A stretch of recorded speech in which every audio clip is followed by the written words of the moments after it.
Jemaat sekalian dipersilakan berdiri. Mari kita mengambil saat teduh sejenak.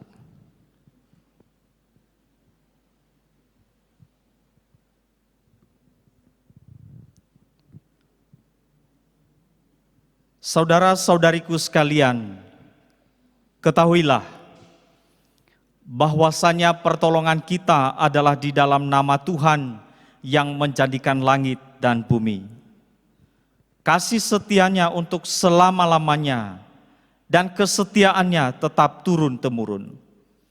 Kasih karunia, rahmat, dan damai sejahtera dari Allah Bapa dan Kristus Yesus Tuhan kita menyertai kamu.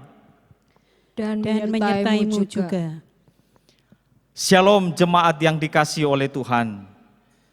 Selamat beribadah kepada seluruh jemaat gereja-gereja di lingkungan PGIS Kota Batu.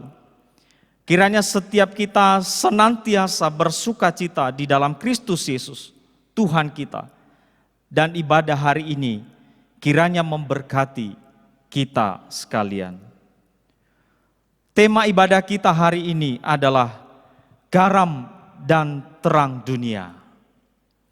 Dengarkanlah nats pembimbing ibadah kita yang terambil dari Yohanes pasal 8 ayat 12. Maka Yesus berkata pula kepada orang banyak, "Akulah terang dunia. Barang siapa mengikut aku, ia tidak akan berjalan dalam kegelapan, melainkan ia akan mempunyai terang hidup." Mari kita menyanyikan pujian bagi Allah. PPR nomor 5, mari memuji Tuhan.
Bacaan firman Tuhan terambil dari Injil Matius pasal 5 ayat 1 sampai ayat 12.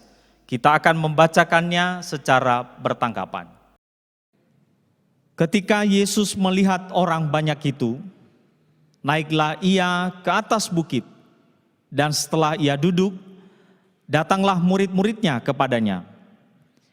Maka Yesus pun mulai berbicara dan mengajar mereka, katanya, "Berbahagialah orang yang miskin di hadapan Allah, karena merekalah yang empunya kerajaan sorga.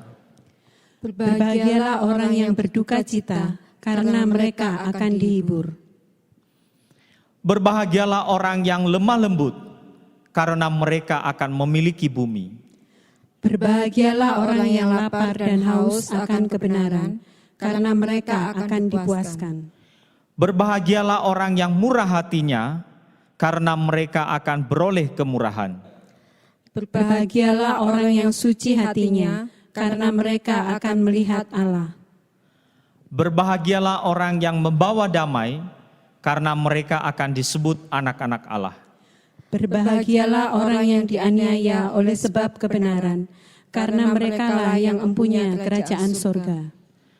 Berbahagialah kamu, jika karena aku kamu dicela dan dianiaya, dan kepadamu difitnahkan segala yang jahat. Bersukacita dan bergembiralah, karena upahmu besar di sorga. Sebab demikian juga telah dianiaya nabi-nabi yang sebelum kamu. Jemaat yang dikasihi oleh Tuhan, mari kita mempersiapkan hati dan pikiran kita untuk mendengarkan akan firman Tuhan. Mari kita nyanyikan pujian, "Kusiapkan hatiku Tuhan."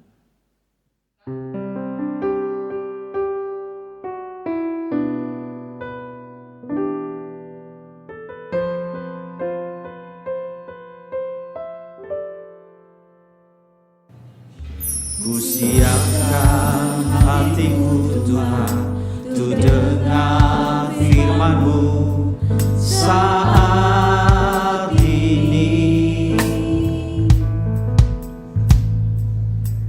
Ku sujud menyembah-Mu Tuhan, masuk hadirat-Mu saat ini.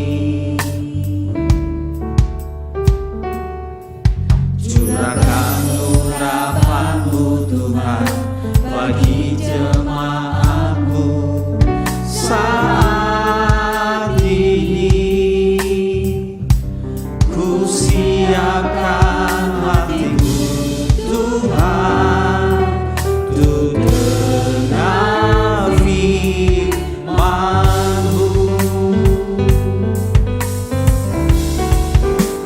Firman-Mu Tuhan, tiada berubah. Dahulu, sekarang, selama-lamanya, tiada berubah.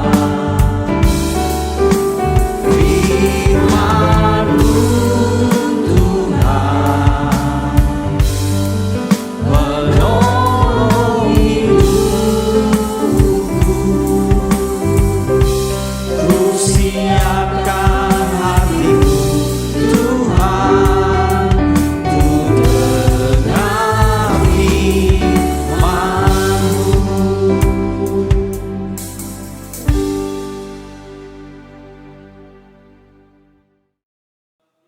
Mari kita berdoa untuk pemberitaan firman Tuhan. Bapa kami yang ada di surga, kami mengucap syukur apabila dalam kehidupan kami senantiasa disapa oleh firman-Mu.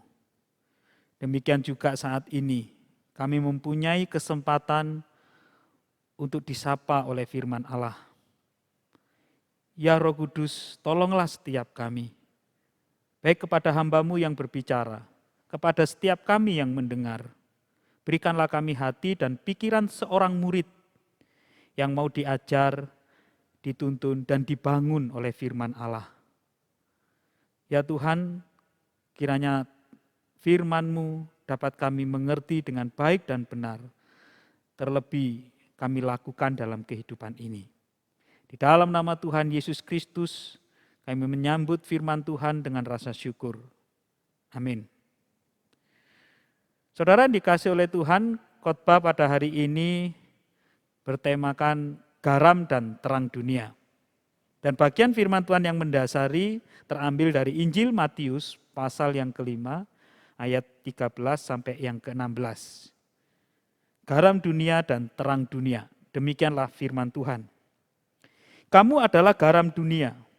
Jika garam itu menjadi tawar, dengan apakah ia diasinkan? Tidak ada lagi gunanya selain dibuang dan diinjak orang. Kamu adalah terang dunia. Kota yang terletak di atas gunung tidak mungkin tersembunyi. Lagi pula orang tidak menyalakan pelita lalu meletakkannya di bawah gantang, melainkan di atas kaki dian sehingga menerangi semua orang di dalam rumah itu.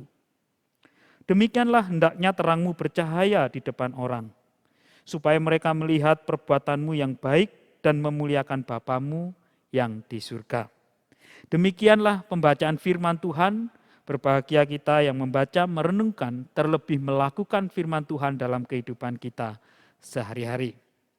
Saudara dikasih oleh Tuhan, saya pernah punya pengalaman menonton televisi pada malam hari di sebuah kamar seorang diri.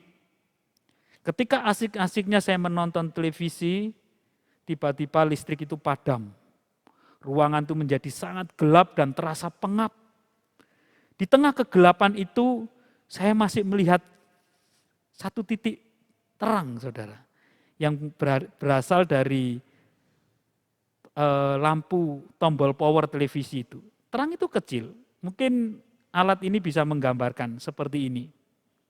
Terang itu kecil, tidak besar, tapi terang itu jelas terlihat di tengah kegelapan yang mendominasi ruangan itu.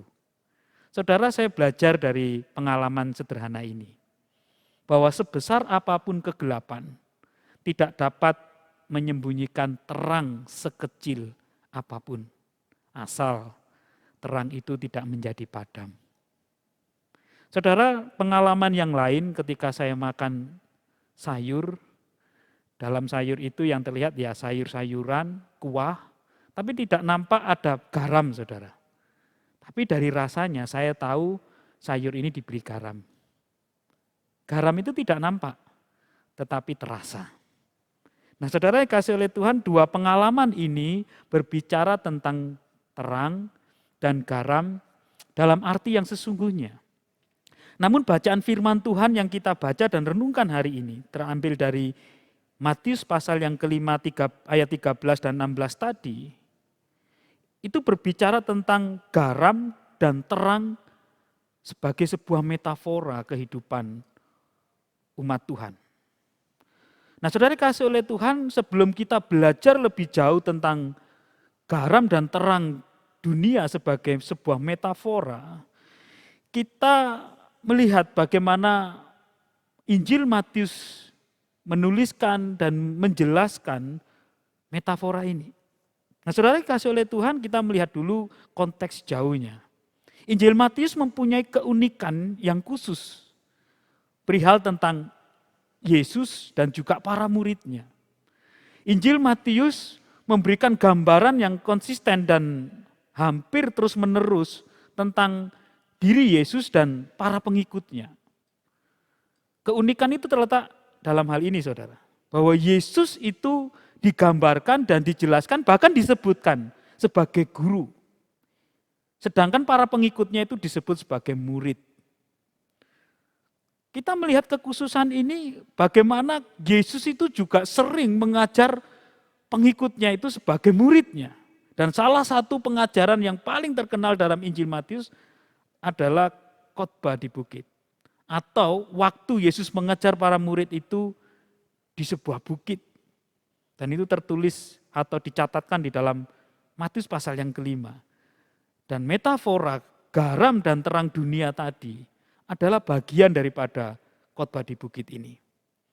Nah, saudara di dalam Tuhan, kalau kita melihat bagian ini, kita bisa melihat dengan terang apa kaitan metafora garam dan terang dunia dengan khotbah di bukit. Apa kaitannya dengan konteks jauh daripada teks ini, berbicara tentang Yesus adalah guru dan dia mengajar para muridnya, para pengikutnya. Nah, saudara kasih oleh Tuhan, peristiwa khotbah di bukit itu tentu peristiwa yang sangat kita kenal. Metafora garam dan terang dunia juga satu bagian firman Tuhan yang tentu kita kenal. Dan di sini kita melihat posisi bagaimana Yesus menjelaskan tentang metafora garam dan terang dunia itu. Ada di dalam pengajaran Yesus pada saat khotbah di bukit itu disampaikan. Nah, menariknya kalau kita bicara tentang khotbah di bukit, kita selain mengingat metafora garam dan terang dunia, kita juga mengingat bagian yang lain, yaitu yang ada dalam ayat 1 sampai ayat yang 12, yang tadi dibacakan sebagai bacaan bertanggapan, yaitu ucapan bahagia. Ucapan bahagia itu disematkan kepada mereka, orang-orang yang mengabdi kepada Allah, orang-orang yang mengandalkan kepada Allah dalam hidupnya, orang-orang yang melakukan kehendak Allah, orang-orang yang haus akan firman Allah, orang-orang yang setia di dalam imannya sekalipun mengalami penganiayaan, tapi mereka disebutkan sebagai orang-orang yang berbahagia. Dan kualifikasi ini merujuk kepada orang-orang yang adalah pengikut Kristus yang sejati. Nah, saudara kasih oleh Tuhan, dalam terjemahan yang lain, kata yang dipakai bukan berbahagialah, tetapi diberkatilah.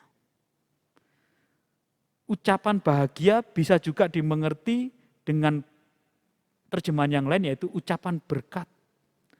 Dengan kata lain, Injil Matius mau menjelaskan perkataan Yesus kepada para murid itu hendak mengatakan bahwa mereka bukan hanya para murid, tetapi mereka adalah murid yang diberkati. Nah, setelah berbicara tentang bahwa murid itu adalah komunitas atau para murid adalah murid yang diberkati, Yesus menyampaikan metafora garam dan terang dunia itu.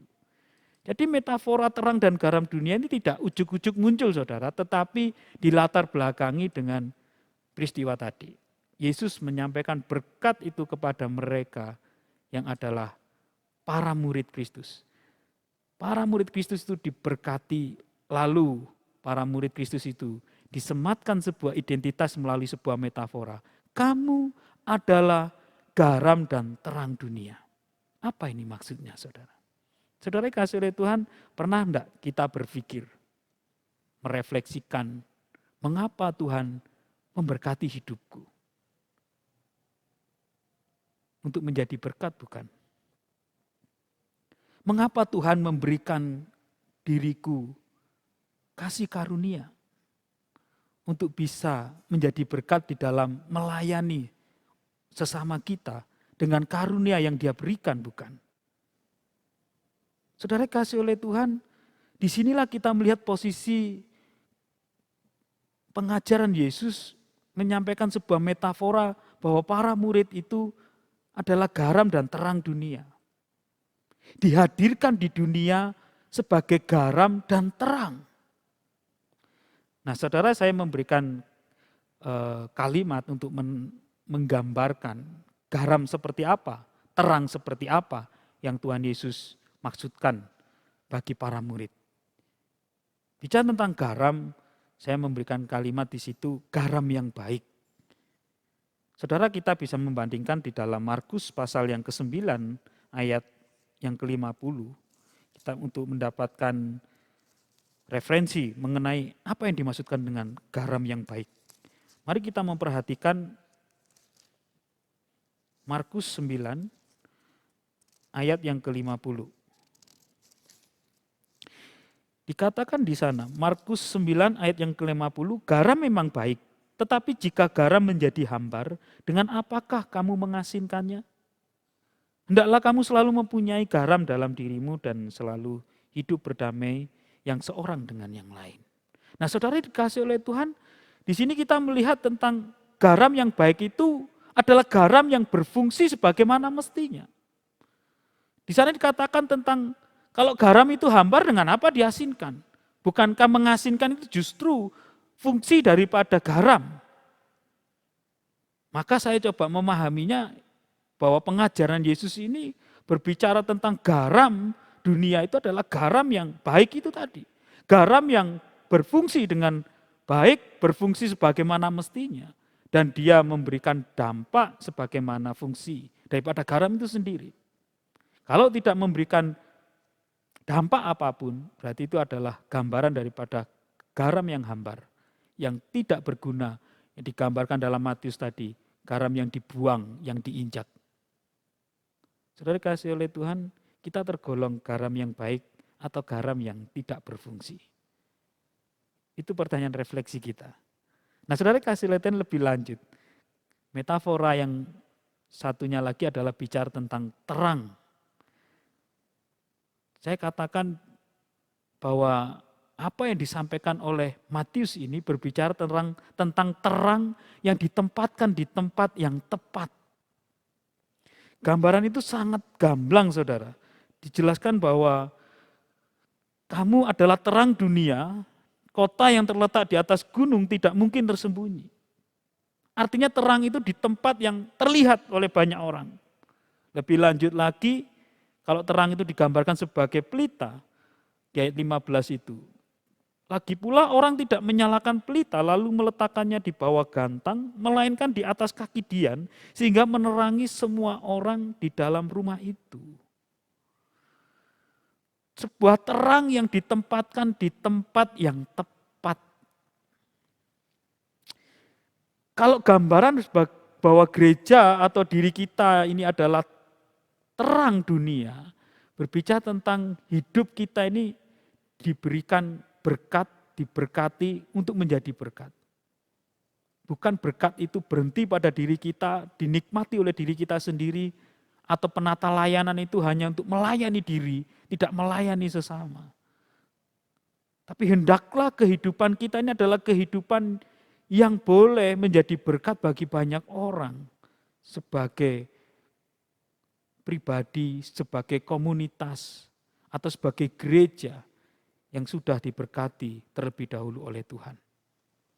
Nah, saudara dikasih oleh Tuhan, maka metafora tentang garam dan terang dunia ini berbicara tentang identitas itu satu hal, tapi juga berbicara tentang tugas kita yang selaras dengan identitas itu. Yaitu berdampak, yaitu menerangi dunia ini.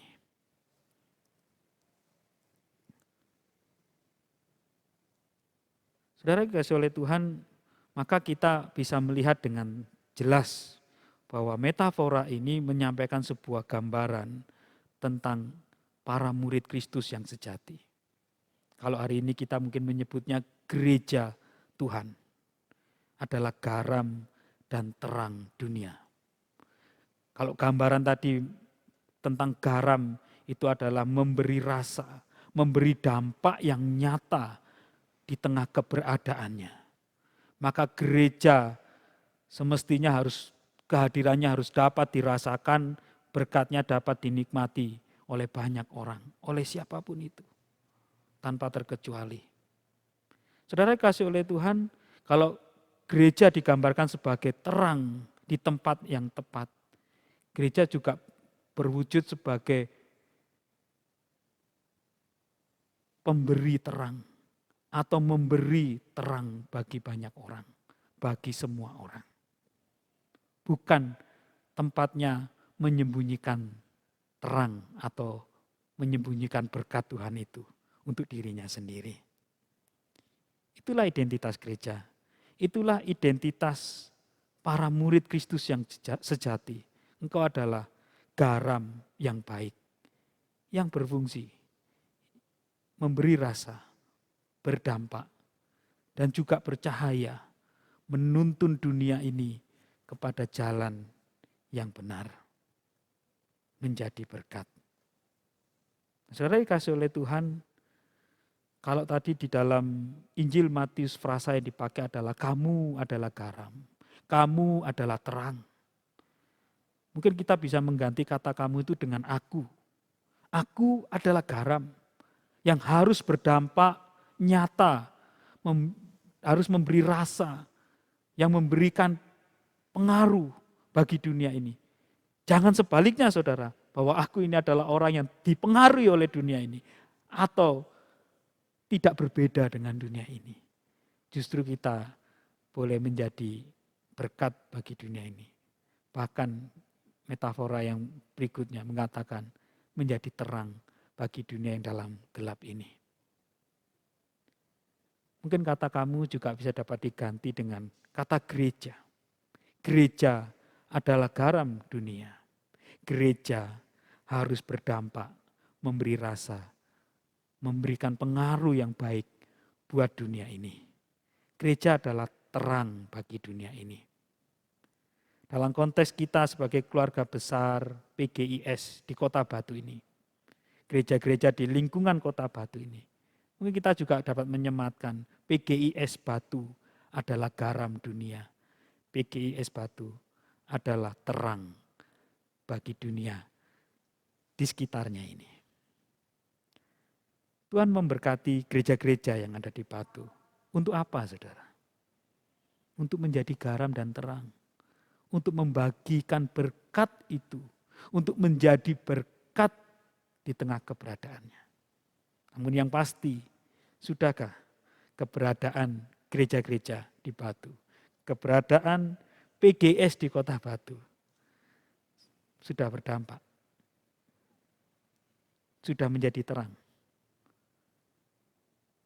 Doa kita dan harapan kita bersama, semoga sudah dan akan selalu memberikan dampak, menjadi berkat, atau berkatnya dapat dirasakan dan menjadi terang bagi banyak orang. Saudara dikasih oleh Tuhan, PGIS sama dengan para murid ribuan tahun yang lalu yang mendengarkan Tuhan Yesus berkhotbah di atas bukit. Hari ini kita juga adalah komunitas para murid Kristus. Identitas kita sama, panggilan kita sama, menjadi garam dan terang dunia. Diberkati untuk menjadi berkat. Maka menjadi refleksi bagi kita, menjadi tugas bagi kita, senantiasa untuk kita selalu pikirkan bagaimana gereja itu berdampak, bagaimana gereja itu dapat bercahaya, menyatakan kebesaran Tuhan kita. Mungkin di rapat-rapat yang dapat kita kerjakan, secara rutin kita kerjakan.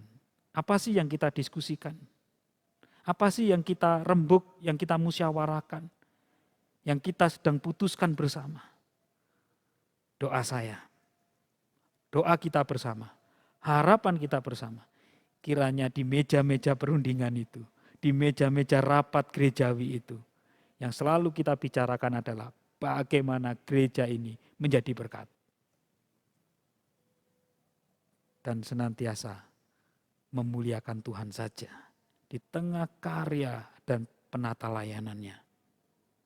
Saudara kasih oleh Tuhan, kamu adalah garam dan terang dunia. Jadilah gereja yang berdampak, memberkati, bercahaya untuk kemuliaan Tuhan. Jangan hanya menjadi gereja yang menikmati berkat Tuhan, mengucap syukur karena berkat Tuhan ada di dalam dirinya.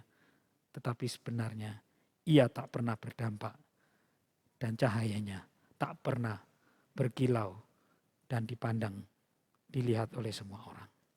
Saudaraku dikasih oleh Tuhan, Tuhan Yesus memberkati kita sekalian. Mari kita berdoa.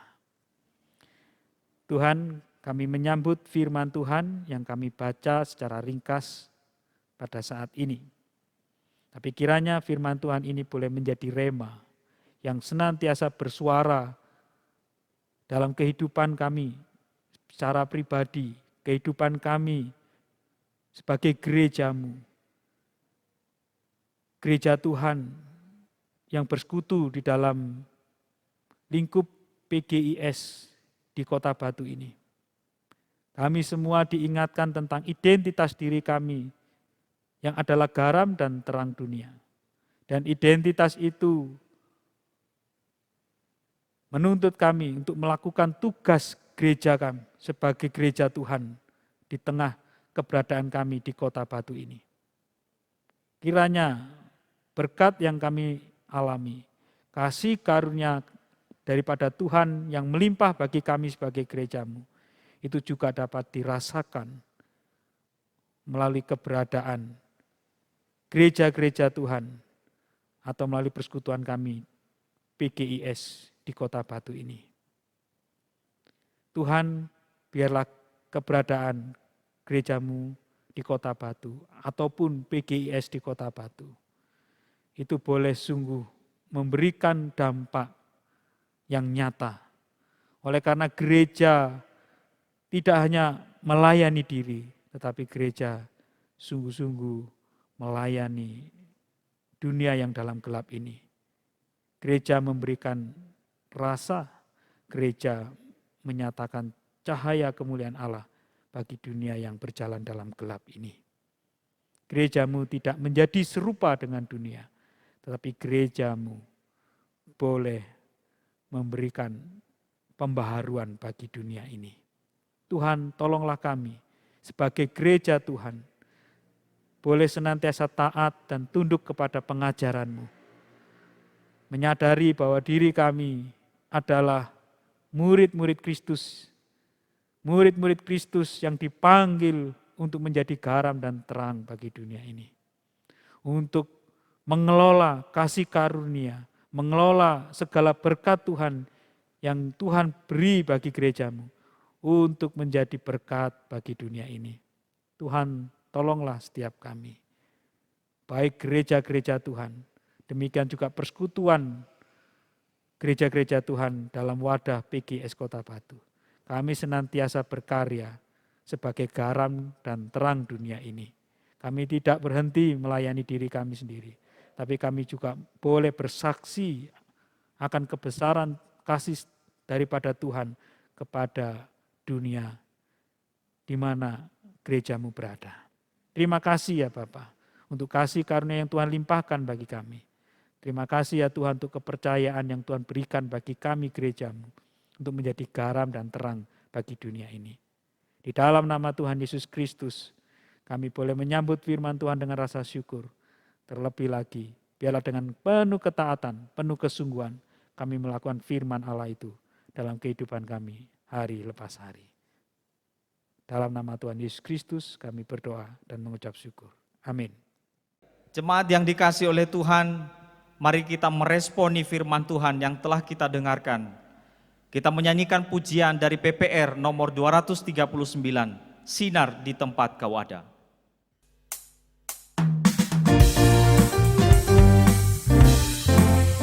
Jangan kau lalaikan waktu untuk bekerja, jangan tunggu sinar yang jauh.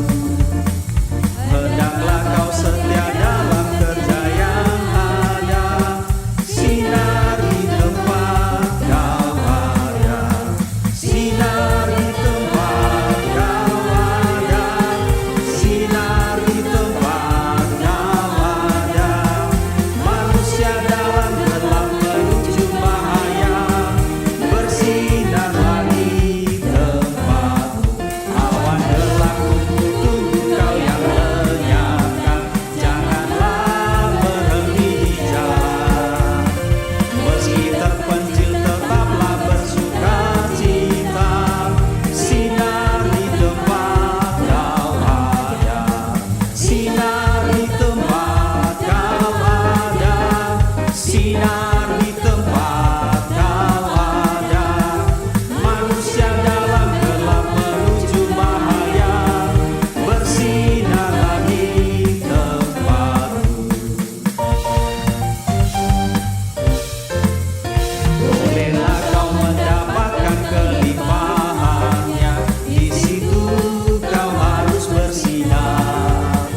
Tumpahkan memakaimu jadi berkat orang, sinar di tempat kau ada, sinar di tempat kau ada, sinar di tempat kau ada.